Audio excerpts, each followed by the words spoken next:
अध्याय 20 जादुई ऊन का असर। उस दोपहर मैंने कैंप में अपनी जिंदगी के सबसे खुशहाल पलों में से एक बिताए। शायद यही दिखाता है कि तुम्हें कभी पता नहीं होता कि कब तुम्हारी दुनिया हिलकर बिखर सकती है। ग्रोवर ने घोषणा की कि वह गर्मियों के बाकी दिन हमारे साथ बिता सकता है। उसके बाद वह पेन की खोज पर वापस जाएगा। क्लोवन एल्डर्स की परिषद उसके इस काम से बहुत प्रभावित थी कि वह मारा नहीं गया, और भविष्य के खोजियों के लिए उसने रास्ता साफ कर दिया। उन्होंने उसे 2 महीने की छुट्टी और बांसुरी का नया सेट दिया। बस बुरी खबर ये थी कि ग्रोवर ने पूरा दोपहर वही बांसुरी बजाई, और उसकी संगीत की कला अभी भी उतनी ही बुरी थी। उसने YMCA बजाया और स्ट्रॉबेरी के पौधे पागल हो गए, हमारी टांगों को ऐसे लपेटने लगे जैसे हमें गला घोटकर मारना चाहते हो। मैं उनकी नाराजगी को दोष नहीं दे सकता था। ग्रोवर ने कहा कि अब हम आमने सामने मिल चुके हैं तो वह हमारी सहानुभूति कड़ी को तोड़ सकता है। लेकिन मैंने कहा अगर उसे ठीक लगे तो मैं इसे रखना चाहूंगा। वह अपनी बांसुरी रखकर मुझे घूरने लगा। लेकिन अगर मुझे फिर कोई मुसीबत हुई तो तुम भी खतरे में पड़ोगे पर्सी। तुम मर सकते हो। अगर तुम्हें मुसीबत हुई तो मुझे पता होना चाहिए और मैं फिर आकर तुम्हारी मदद करूंगा। जी मैन, मैं और कुछ सोच भी नहीं सकता। आखिरकार उसने लिंक ना तोड़ने के लिए हामी भर दी। फिर वह वापस YMCA बजाने लगा। मुझे पौधों से कोई लिंक नहीं चाहिए था। मैं वैसे ही जान गया कि वे क्या महसूस कर रहे थे। बाद में तीरंदाजी की क्लास के दौरान कायरॉन ने मुझे अलग बुलाया और बताया कि उसने मेरे वेदर प्रेप वाली समस्या हल कर दी है। अब स्कूल मुझे उनके जिम को नष्ट करने के लिए दोषी नहीं मान रहा था। पुलिस भी अब मुझे नहीं ढूंढ रही थी। आपने ये कैसे किया? मैंने पूछा। कैरॉन की आंखों में चमक थी। मैंने बस नश्वर लोगों को सुझाव दिया कि उस दिन उन्होंने कुछ और देखा था, एक फॉर्नेस विस्फोट, जो तुम्हारी गलती नहीं थी। आपने बस इतना कहा और वो मान गए? मैंने धुंध का इस्तेमाल किया। किसी दिन जब तुम तैयार होगे तो मैं तुम्हें भी सिखाऊंगा। मतलब मैं अगले साल फिर मैरी वेदर जा सकता हूँ? खायरॉन ने भौहें उठाई। ओह नहीं, उन्होंने फिर भी तुम्हें निकाल दिया है।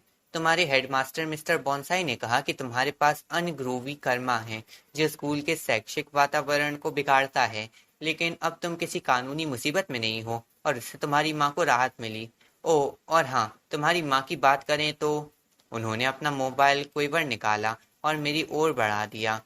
अब समय आ गया है कि तुम उन्हें फोन करो। सबसे बुरा हिस्सा शुरू में था।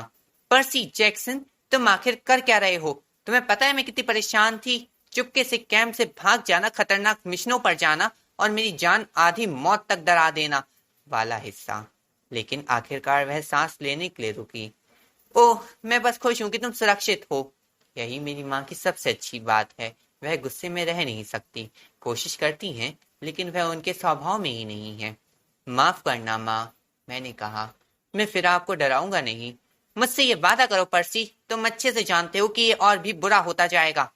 वह इसे सहज दिखाने की कोशिश कर रही थी, लेकिन मैं समझ गया कि वह अंदर से काफी हिल गई थी। मैं कुछ ऐसा कहना चाहता था जिससे उन्हें अच्छा लगे, लेकिन जानता था कि वह सही थी।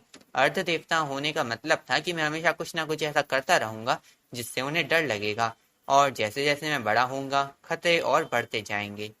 मैं कुछ समय के लिए घर आ सकता हूँ, मैंने कहा। नहीं नहीं, कैंप में रहो, ट्रेनिंग करो, जो करना जरूरी है करो, लेकिन तुम अगले स्कूल वर्ष के लिए घर जरूर आओगे। हाँ बिल्कुल। अगर कोई स्कूल मुझे लेगा तो। ओह, हम ढूंढ लेंगे बेटा, माँ ने आह भरी। कोई जगह जहाँ हमें अभी तक कोई जानता ना हो। जहाँ तक टाइसन का सवाल है, कैंपर उसे हीरो की तरह मान रहे थे। मैं तो खुश होता अगर वह मेरे साथ कैबिन में रहता। लेकिन उसी शाम जब हम समुद्र किनारे रेत के टीलों पर बैठे थे, उसने अचानक घोषणा की जिसने मुझे हैरान कर दिया। पापा का सपना आया कल रात, उसने कहा। वह चाहते हैं कि मैं उनसे मिलने आऊं। मैंने सोचा कि वह मजाक कर रहा है, लेकिन टाइसन मजाक करना जानता ही नहीं था। पोसाइडन ने तुम्हें सपना भेजा? टाइसन ने सिर हिलाया। वह चाहते हैं कि मैं बाकी गर्मियां पानी के नीचे रहूं, साइक्लॉप्स की भट्टियों में काम करना सीखूं। उन्होंने इसे इंटर्न ऐसे ही कुछ कहा। इंटर्नशिप? हाँ। मैंने ये सुनकर सोचा। मानता हूँ मुझे थोड़ी जलन हुई। पोसाइडन ने मुझे कभी पानी के नीचे बुलाया ही नहीं था। लेकिन फिर मैंने सोचा टाइसन जा रहा है, इतनी जल्दी। तुम कब जाओगे? मैंने पूछा। अभी। अभी? मतलब अभी अभी? अभी। मैं समुद्र की लहरों को देखते हुए चुप हो गया। सूर्यास्त में पानी लाल चमक रहा था। मैं तुम्हारे लिए खुश हूँ बड़े भाई, मैंने धीरे से कहा। सच में नए भाई को छोड़ना मुश्किल है, उसने कांपती आवाज में कहा। लेकिन मैं चीजें बनाना चाहता हूँ, कैंप के लिए हथियार, तुम्हें उनकी जरूरत पड़ेगी। दुर्भाग्य से मैं जानता था कि वह सही था। गोल्डन फ्लीस ने कैंप की सभी समस्याएं हल नहीं की थीं। ल्यूक अब भी बाहर था। प्रिंसेस एंड्रोमेडा पर सेना इकट्ठा कर रहा था। क्रोनोस अब भी अपने सुनहरे ताबूत में फिर से बन रहा था। आखिरकार हमें उनसे लड़ना ही होगा। तुम सबसे अच्छे हथियार बनाओगे, मैंने टाइसन से कहा।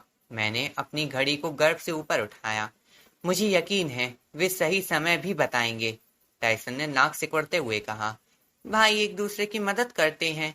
तुम मेरे भाई हो, मैंने कहा। इसमें कोई शक नहीं। उसने मेरी पीठ पर इतनी जोर से थपकी दी कि मैं लगभग रेत के टीले से नीचे गिर पड़ा। फिर उसने अपने गाल से आंसू पोंछे और जाने को खड़ा हुआ। ढाल का अच्छे से इस्तेमाल करना।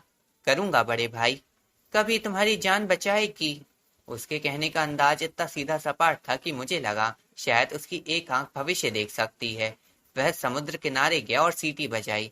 रेनबो हिप्पोकैम्पस लहरों से निकलकर बाहर आया। मैंने देखा वह दोनों मिलकर पोसाइडन की दुनिया में चले गए। उनके जाते ही मैंने अपनी नई घड़ी को देखा। मैंने बटन दबाया और ढाल पूरी चौड़ाई में फैल गई।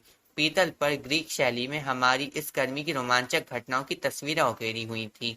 एक में एनाबेथ लेस्ट्रेगोनियन डॉज बॉल खिलाड़ी को मार रही थी। दूसरे में मैं हाफ ब्लड हिल पर कांच से बैलों से लड़ रहा था। एक में टाइसन रेनबो पर सवार होकर प्रिंसेस एंड्रोमेडा की ओर बढ़ रहा था और एक में सीएसएस बर्मिंघम चेरेब्डिस पर अपने तोप दाग रहा था। मैंने उस तस्वीर को छुआ जिसमें टाइसन हाइड्रा से लड़ रहा था और एक बॉक्स मॉन्स्टर डोनट्स ऊपर उठाए हुए था। मुझे उदासी हुई। मुझे पता था टाइसन पानी के नीचे शानदार समय बिताएगा, लेकिन मुझे उसकी हर बात की याद आएगी। घोड़ों के लिए उसका प्यार, उसका चैरियट ठीक करना, नंगे हाथों से लोहे को मसलना या दुश्मनों को गांठ में बांध देना। यहाँ तक कि मुझे उसके खर्राटों की भी याद आएगी जो रात भर भूकंप की तरह गूंजते थे। अरे पर्सी, मैंने मुड़कर देखा। एनाबेथ और ग्रोवर रेत के टीले के ऊपर खड़े थे। शायद मेरी आंखों में कुछ रेत चली गई थी क्योंकि मैं बार बार पल के झपका रहा था। टाइसन, मैंने उन्हें बताया, उसे करना पड़ा। हमें पता है, एनाबेथ ने धीरे से कहा। कायरोन ने हमें बताया। साइक्लॉप्स की फोर्जेस, ग्रोवर कांप उठा। मैंने सुना है वहां कैफेटेरिया का खाना बहुत भयानक होता है, एक भी एंचिलाडा नहीं मिलता। एनाबेथ ने अपना हाथ आगे बढ़ाया। आओ, स्वीडन ब्रेड, अब डिनर का समय। हम तीनों साथ साथ भोजन मंडप की ओर लौटे, जैसे पुराने दिनों में। उस रात तूफान आया, लेकिन जैसा हमेशा होता था, कैंप हाफ ब्लड के चारों ओर वह बट गया। क्षितिज पर बिजली चमक रही थी, लहरें किनारे पर टकरा रही थी, लेकिन हमारी घाटी पर एक बूंद भी नहीं गिरी। जादुई सीमाओं ने हमें फिर से बचा लिया था, गोल्डन फ्लीस की वजह से। फिर भी मेरी नींद बेचैन थी। मैंने टार्टरस की गहराइयों में क्रोनोस को मुझे चिढ़ाते सुना। पॉलीफेमस अपनी गुफा में अंधा बैठा है, युवा नायक सोचता है उसने कोई बड़ी जीत हासिल की है। क्या तुम उससे कम भ्रमित हो? टाइटन की ठंडी हंसी अंधकार को भर रही थी। फिर सपना बदल गया। मैं टाइसन का पीछा करते हुए समुद्र की गहराइयों में पोसाइडन के दरबार तक पहुंचा। वह एक शानदार कक्ष था, नीली रोशनी में जगमगाता हुआ, मोतियों से बना फर्श, और वहां मूंगे के सिंहासन पर मेरे पिता बैठे थे। वह एक साधारण मछुआरे जैसे दिख रहे थे, खाकी शॉर्ट्स और धूप से फीकी पड़ चुकी टी शर्ट में। मैंने उनके धूप से तपे चेहरे और गहरी हरी आंखों में देखा और उन्होंने केवल दो शब्द कहे, तैयार हो जाओ। मैं चौंक कर जाग गया। दरवाजे पर जोर से दस्तक हो रही थी। ग्रोवर बिना अनुमति मांगे अंदर घुस आया। पर्सी, वह हकलाया। एनाबेथ, पहाड़ी पर। वह, उसकी आंखों की घबराहट से मैं समझ गया कि कुछ भयानक हुआ है। एनाबेथ उस रात फ्लीस की रखवाली पर थी। अगर कुछ उसके साथ हुआ। मैंने तुरंत कंबल फेंका। मेरी नसों में बर्फ जैसा खून दौड़ रहा था। कपड़े पहनते पहनते ही बाहर निकल पड़ा। ग्रोवर पूरा वाक्य भी नहीं बना पा रहा था। हाफते हुए बस इतना कह पा रहा था, वह वहां पड़ी है, बस पड़ी है। मैं बाहर दौड़ा और केंद्रीय आंगन पार करता हुआ पहाड़ी की ओर भागा। ग्रोवर पीछे पीछे भाग रहा था। सुबह होने वाली थी, लेकिन पूरा कैंप जाग चुका था। खबर फैल चुकी थी, कुछ बहुत बड़ा घटित हुआ था। कई कैंपर्स, सेटायर्स और अप्सराएं आधे कवच आधे पजामों में पहाड़ी की ओर बढ़ रहे थे।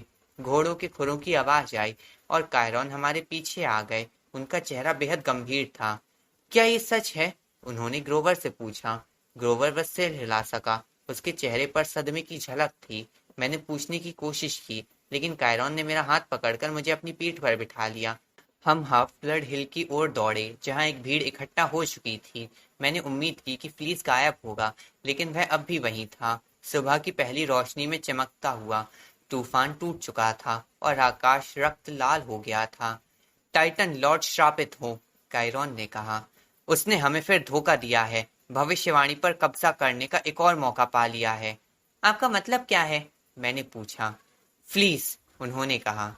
फ्लीस ने अपना काम बहुत अच्छी तरह कर दिया। हम और आगे बढ़े, लोग रास्ता छोड़ते हुए, और वहां पेड़ के नीचे एक लड़की बेहोश पड़ी थी। उसके पास ग्रीक कवच पहने दूसरी लड़की घुटनों के बल बैठी थी। मेरे कानों में खून गरज रहा था। मैं साफ सोच नहीं पा रहा था। क्या एनाबेथ पर हमला हुआ था? लेकिन फ्लीस तो अब भी वहीं था। पेड़ बिल्कुल ठीक दिख रहा था, स्वस्थ और सुनहरी फ्लीस के सार से भरा हुआ। इसने पेड़ को ठीक कर दिया। कायरॉन की आवाज कांप रही थी। और जहर ही नहीं निकाला। तभी मुझे समझ आया, जमीन पर पड़ी लड़की एनाबेथ नहीं थी। एनाबेथ तो कवच पहने उसके पास बैठी थी। हमें देखते ही एनाबेथ दौड़ते हुए कायरॉन के पास आई। ये वह अचानक वहां। उसकी आंखों से आंसू बह रहे थे, लेकिन मैं अब भी कुछ समझ नहीं पा रहा था। मैं कायरॉन की पीठ से कूदकर बेहोश लड़की के पास भागा। पर्सी, रुको, कायरॉन ने कहा। मैं उसके पास घुटनों के बल बैठ गया। उसके छोटे काले बाल थे, नाक पर झाइयां थीं। वह लंबी दौड़ की खिलाड़ी जैसी लग रही थी, पतली और मजबूत। उसने काले टी शर्ट, फटे जीन्स और बैजों से सजी लेदर जैकेट पहन रखी थी। वह कैंपर नहीं थी। मैंने उसे किसी भी कैबिन से पहचान नहीं पाया, लेकिन अजीब तरह से ऐसा लगा जैसे मैं उसे पहले भी देख चुका हूँ। ये सच है, ग्रोवर ने हाँफते हुए कहा। मुझे यकीन नहीं हो रहा। कोई और उसके पास नहीं गया। मैंने उसका माथा छुआ। उसकी त्वचा ठंडी थी, लेकिन मेरी उंगलियों में जलन सी महसूस हुई। उसे नेक्टर और एम्ब्रोसिया चाहिए, मैंने कहा। वह निश्चित रूप से हाफ ब्लड थी। मैं एक स्पर्श से ही ये महसूस कर सकता था। समझ नहीं पा रहा था सब उससे इतना डर क्यों रहे थे। मैंने उसके कंधे को पकड़ा और उसे बिठाकर अपना सहारा दिया। आओ, मैंने बाकी सब पर चिल्लाया। क्या हुआ तुम लोगों को? इसे बिग हाउस तक ले चलो ना। कोई हिला तक नहीं, यहाँ तक कि कायरॉन भी। सब स्तब्ध खड़े रहे। तभी लड़की ने कांपती सांस ली। वह खांसी और धीरे धीरे आंखें खोली। उसकी पुतलियां चौंकाने वाली नीली थी, बिजली जैसी नीली। वह मुझे हैरानी से देख रही थी, कांपते हुए, घबराई हुई। तुम कौन? मैं पर्सी हूँ, मैंने कहा। तुम अब सुरक्षित हो। अजीब सपना। कोई बात नहीं, मर रही हूँ। नहीं, मैंने उसे भरोसा दिलाया। तुम ठीक हो। तुम्हारा नाम क्या है? लेकिन तभी उसके बताने से पहले ही मुझे सब समझ आ गया। लड़की की नीली आंखें मेरी आंखों से मिली और मैंने सब समझ लिया। गोल्डन फ्लीस का पूरा मिशन, पेड़ का जहर, सब कुछ। ये सब क्रोनोस ने किया था, भविष्यवाणी में एक और मोहरा लाने के लिए। यहाँ तक कि कायरॉन, एनाबेथ और ग्रोवर भी इस पल को मनाने के बजाय स्तब्ध खड़े थे, भविष्य के बारे में सोचते हुए। और मैं अपनी बाहों में उसे थामे था, जो या तो मेरी सबसे अच्छी दोस्त बनने वाली थी, या शायद मेरी सबसे खतरनाक दुश्मन। मैं थालिया हूँ, लड़की ने कहा। जियस की बेटी।